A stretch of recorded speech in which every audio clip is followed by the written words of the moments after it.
દર્શક મિત્રો, મહામંથન મંતવ્ય ન્યૂઝમાં આપનું સ્વાગત છે। ચૌધરી સમાજના આગેવાન અજમલ ચૌધરીને થોડાક દિવસ પહેલાં કેટલાક શખ્સો દ્વારા તેમનું અપહરણ કરીને દેવગઢ મઠ લઈ જઈને માર માર્યો હતો। તેમને માફી મંગાવી હતી અને આ ઘટનામાં તેમનું જે અપહરણ થયું તે મામલે પોલીસે ફરિયાદ ન નોંધતા ચૌધરી સમાજમાં ભારે આક્રોશ ફાટી નીકળ્યો હતો અને આના સંદર્ભમાં આજે બનાસકાંઠા એસપી કચેરીએ ચૌધરી સમાજના આગેવાનો દ્વારા આ મામલામાં નિષ્પક્ષ અને તટસ્થ તપાસ કરીને ત્વરિત પગલાં લેવામાં આવે તેવી માંગ સાથે આવેદનપત્ર પાઠવવા માટે પહોંચ્યા હતા। ત્યારે પોલીસે તેમને એસપી કચેરીએ જતા અટકાવ્યા અને થોડાક સમય માટે ઉગ્ર બોલાચાલીના દ્રશ્ય સામે આવ્યા। ત્યારે આને લઈને ચૌધરી સમાજના આગેવાન ભીમા ચૌધરીએ હવે તંત્રને અલ્ટિમેટમ આપ્યું છે ને જે રીતે અજમલભાઈ ચૌધરીની ફરિયાદ નોંધવામાં નથી આવી રહી વ્યવસ્થિત રીતે ને જે આરોપીઓને છાવરવામાં આવતા હોય પોલીસ દ્વારા તેવા આક્ષેપો કરવામાં આવ્યા ને જો આ મામલે યોગ્ય ન્યાય નહીં મળે તો આગામી દિવસોમાં તેમણે ચૌધરી સમાજ રસ્તા પર ઉતરીને ઉગ્ર આંદોલન કરશે તેવી ચીમકી આપતા શું કહ્યું તે સાંભળો। હાલ બનાસકાંઠામાં અજમલભાઈ ચૌધરી જે ચૌધરી સમાજના આગેવાન છે તેમને કેટલાક શખ્સો દ્વારા થોડા દિવસ પહેલા માર માર્યો હતો, જે બાબતે તેમનો વિડીયો પણ સામે આવ્યો હતો જેમાં તેઓ બળદેવગીરી બાપુનું નામ એફઆઈઆરમાં જ્યાં સુધી નહીં લખાય ત્યાં સુધી વિરોધ કરશે તે પ્રકારની વાત કરી હતી। આપણી સાથે ચૌધરી સમાજના આગેવાન ભીમાભાઈ ચૌધરી જોડે ચૂક્યા છે। જી ભીમાભાઈ, આજે તમે એસપી કચેરીએ ગયા હતા, શું મામલો છે? પોલીસે ફરિયાદ નોંધી છે એવી વાત જાણવા મળી છે, પણ ચૌધરી સમાજના આગેવાનોનો હજી આરોપ છે કે ફરિયાદ જેવી નોંધવી જોઈએ એવી નોંધાઈ નથી, તો શું છે આખું પ્રકરણ?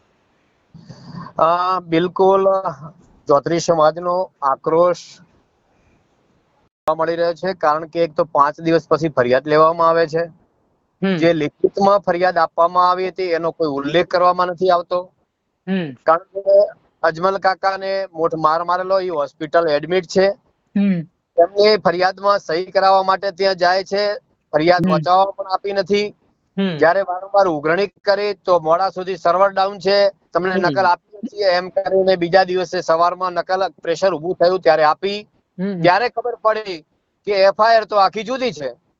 જે લિખિતમાં એફઆઈઆર આપી હતી, જે મેઇન ગુનેગાર છે, જે મારામારીમાં જે લોકો હતા એનો તો નામ જ નથી મોય। બરાબર, એટલે આખી એફઆઈઆર વિસંગતા વાળી લાગી અને ના છૂટકે ચૌધરી સમાજ હંમેશા મોદીજીના ગુજરાતમાં અને ડોક્ટર બાબા સાહેબ આંબેડકરજીએ બંધારણ જે આપ્યું છે એના કાયદામાં રહી અને 7 દિવસ સુધી સંયમ જાળવ્યો છે। ત્યારે એફઆઈઆરમાં વિસંગતા ઉભી થઈ ત્યારે અમારે એવા વિચારવું પડ્યું કે હવે આગળ વિચારવું પડશે। એને લઈને આજે માનનીય એસપી સાહેબ શ્રીને રજૂઆત કરવા માટે ચૌધરી સમાજ અને 18 આલમના લોકો, આગેવાનો, યુવાન મિત્રો મોટી સંખ્યામાં ત્યાં હાજર રહ્યા છે।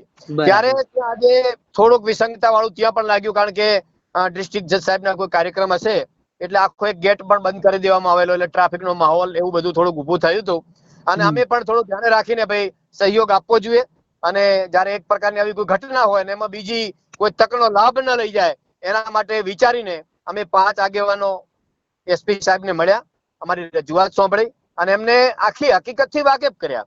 સાહેબ આખી આ એફઆઈઆર છે આખી જુદી છે, ત્યારે એમને ખાતરી આપી છે અને અમારો આગ્રહ રહ્યો છે કે ભાઈ જે અમે લિખિતમાં આપી છે અને જે પ્રકારે મેઇન આરોપીનું નામ જ નથી ફરિયાદીમાં, તો એ મેઇન આરોપીનું નામ ફરિયાદમાં દાખલ થવું જોઈએ।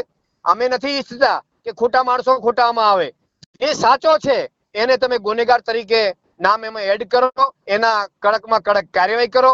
જે લૂંટ થઈ છે એ પણ એમાં લખી નથી એની પણ કલમે ઉમેરવામાં આવે, બંદૂક ભીડાવી છે, ઘાતક હથિયારો રાખે છે તો એ બાબતની કઈ એમાં ઉલ્લેખ નથી, એ પણ ઉલ્લેખ થાય અને અમને ન્યાય મળે। અને અમારા આસ્થાના જે કેન્દ્રો છે એ સાહેબ ધાર્મિક જે સંસ્થાઓ છે એમાં આ ગુંડા તત્વોના અડ્ડા બની ન જાય એના માટે સાહેબ અમે ન્યાય માંગીએ છીએ। અમને આશા છે કે તમે આપશો, ત્યારે ખાતરી આપી હતી એસપી સાહેબે કે 100% આમાં જેટલું ઝડપી થશે એટલી આપણે કાર્યવાહી કરીશું અને જે કોઈ પણ ગુનેગારોમાં ખરેખર હશે તો એને છોડવામાં નહીં આવે અને એને કાયદેસરમાં એફઆઈઆરમાં નામ લખીશું એવી અત્યારે ખાતરી આપી છે। છતાં પણ રાહ જોઈશું 2 દિવસ, જો 2 દિવસમાં કોઈ કાર્યવાહી નહીં થાય તો ચૌધરી સમાજનું મોટું મહાસંમેલન બોલાવીશું અને એની અંદર નિર્ણય લઈ અને આગામી સમયમાં ઉગ્ર આંદોલન 100% થશે। એમાં કોઈ બેમત નથી, કારણ કે અમારે ન્યાય જોઈએ છે અને ન્યાય માટે જે લડવું પડશે કાયદાકીય રીતે, સામાજિક રીતે, તો અમે ત્યાં લડી અને ન્યાય મેળવીશું। ભીમાભાઈ, ગઈકાલે જે આ કેસમાં ભોગ બનનાર હતા અજમલ ચૌધરી. તેમણે જીવન ટૂંકાવા સુધીની વાત કરી દીધી હતી કે જો મને ન્યાય નહીં મળે, મને સાંભળવામાં નહીં આવે, ને પોલીસમાં જે તેમણે ફરિયાદ કરી એ મુજબ ફરિયાદ નોંધવામાં નથી આવી રહી તેવા આક્ષેપો પણ લગાવ્યા છે. તો આ બાબતને કઈ રીતે જોઈ રહ્યા છો?